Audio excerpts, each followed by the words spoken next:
Exato. É para vender, não é uma educação afetiva, amorosa, do arte.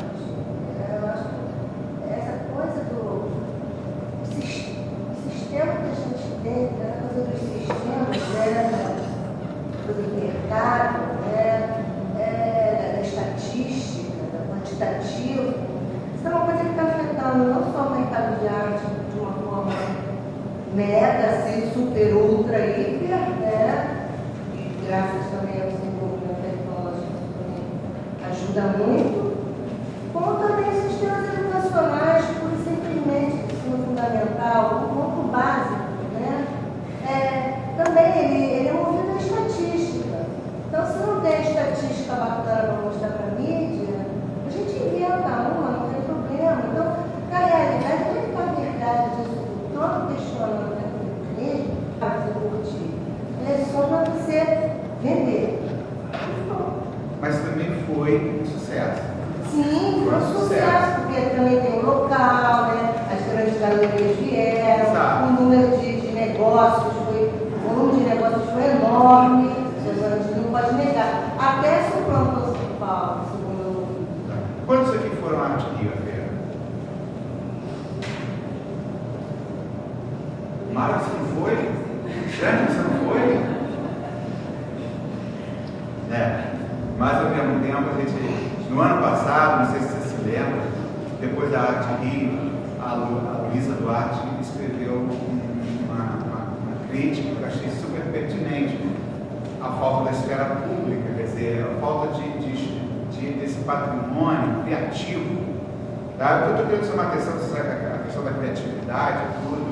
Não é para condenar a criatividade, mas é como a gente redireciona esse exercício da criatividade. E os educadores incomodados estão atuando, porque é essa tônica do incômodo que eu quero chamar essa tônica, que é aquele que vai poder ultrapassar a dualidade, porque aquele que está completamente imerso na miragem da Alice B de 1950, ele não está incomodado. O incômodo é para aquele que está já sentindo.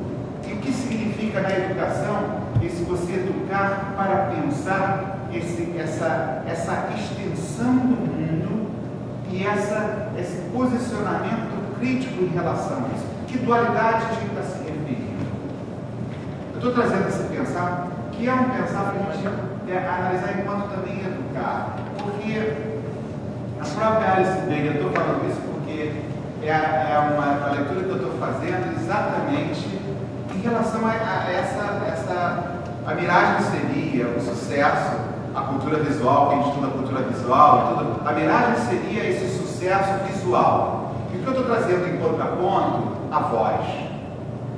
Tá? A voz, no sentido, quando eu falo aqui, eu estou lendo, citando, então tem várias vozes acompanhando. Então, voz também nesse sentido. Quando eu vejo uma obra de arte, aquele artista fez aquela obra, ele está amparado em várias vozes, concorda? Então, o sentido de voz não é só a fala, a voz também. Então, todo artista se nutre de uma série de discursos que vão inspirar sua ideia e sua enunciação. Então, vozes também nesse sentido. Mas, a dualidade, o exercício crítico, essa aproximação, e é uma aproximação fundamental para a gente colocar o sujeito no despertar, e aí eu acho que eu estou falando de educação, um despertar de uma consciência sensível e que ela se identifica com a época, mas ela também é capaz de se recolocar em relação à moda, ao que está sendo dado. Então, educar nessa polarização de ser extensão, ser parte da diversidade, mas também ser um sujeito da diversidade. Eu estou querendo provocar isso como desafio que a gente passou. O que seria a arte contemporânea de educação? Como a gente lida com isso? Pois não? Então, eu vejo, na verdade, o que você disse me trouxe vários outros pontos que foram alimentados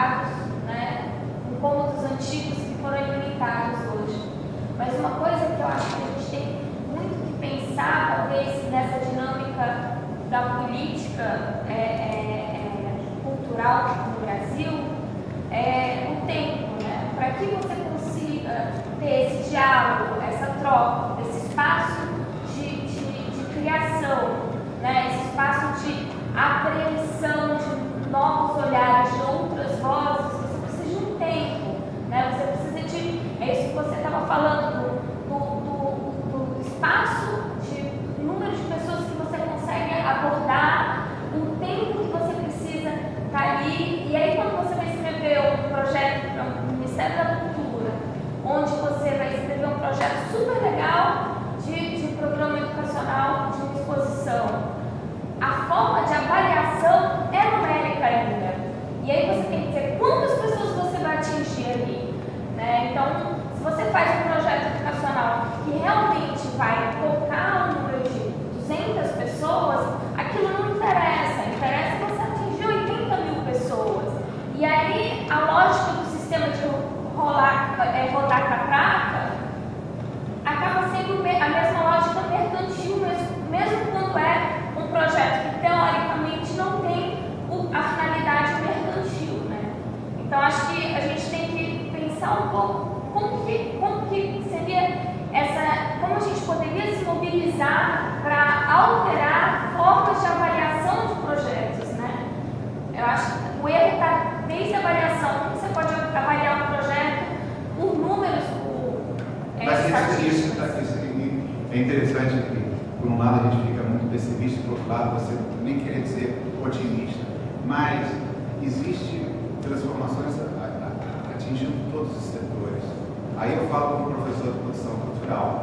Eu vejo pessoas que estão batalhando por uma dimensão mais crítica em relação a repensar o que se chamava responsabilidade social, repensar tudo. Então, você tem acontecendo aí microgeografias da esperança em todos os lados. Graças a Deus, esse tecido, tá? Ele é lento. É lento dentro da nossa visibilidade. O que você está falando, certamente, é incômodo para todos nós, assim, até depois vocês vão ver aí, se a Etienne puder trazer isso amanhã, e tudo, ela vai, justamente, como você avalia o processo. Mas, eu quero provocar, pelo menos hoje, que há um tecido. E esse tecido, ele tem sujeitos como você, como as pessoas aqui, atuando em diversos times. Tanto numa Secretaria de Educação, como também em outras secretarias avaliando o projeto, tentando repensar uma dimensão mais crítica de enraizamentos, talvez. Um entendimento mais qualitativo para essas relações. Agora, realmente, se você olha de avião, você vê a paisagem complicada, mas aí você chega a certos sujeitos que estão batalhando em certos doinhos de transformação. Exemplo, os pontos de cultura foram uma febre, mas foram tentativas de microgeografias, foram tentativas de atualização do que foi a museologia social, de gestões participativas. Mas aí volta, precisa-se um trabalho de formação de profissionais em vários sentidos. Então pode haver um artista criador que vá estar trabalhando nessa gestão e que tenha essa acessibilidade, ou o outro lado é um sujeito de formação sensível que vai entender a dimensão de transformações por uma escala das micro-relações, das micro-políticas. Então, é um trabalho, mas para essa primeira parte, eu queria provocar esse incômodo, que é o que é educar para essa atualidade, onde você tem as redes, as novas tecnologias, todo mundo tendo celular se fotografando, todo mundo sendo produtor da sua imagem, Facebook, tem tudo isso, e como essas mesmas mecânicas de um capitalismo chegam na classe C e D e ao mesmo tempo tem agenciadores, não só artistas, que estão produzindo organizações sociais de mobilizações coletivas.